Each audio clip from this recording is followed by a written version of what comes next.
Donald Trump has become known for two things simultaneously. His fans believe that he understands the heartbeat of what's going on in America. His enemies think he's a racist and uninformed about the real issues facing America.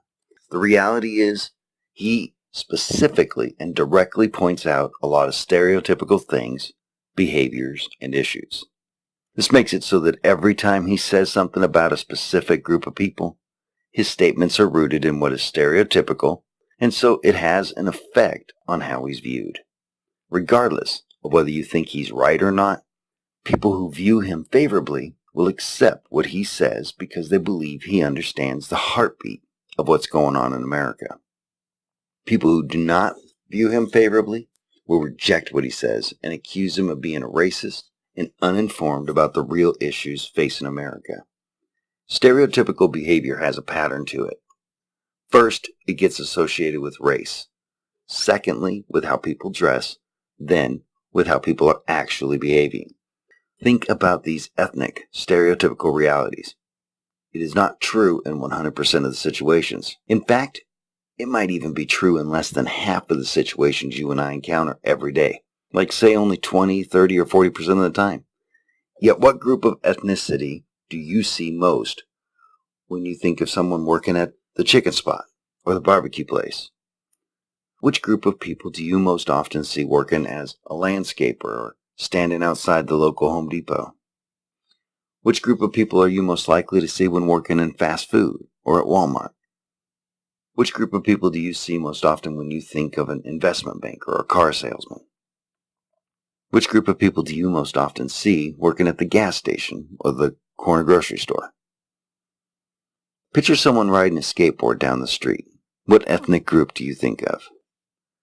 Now take the things you just learned about how you view race and apply it to your everyday activities. How often do you go to the investment banker? How often do you go to buy a new car? Do you drive past a Home Depot on the way? How often do you drive past a Home Depot? How often do you go to Walmart? Do you stop by McDonald's on your way? How often do you go to the chicken spot, the barbecue place, or to get teriyaki?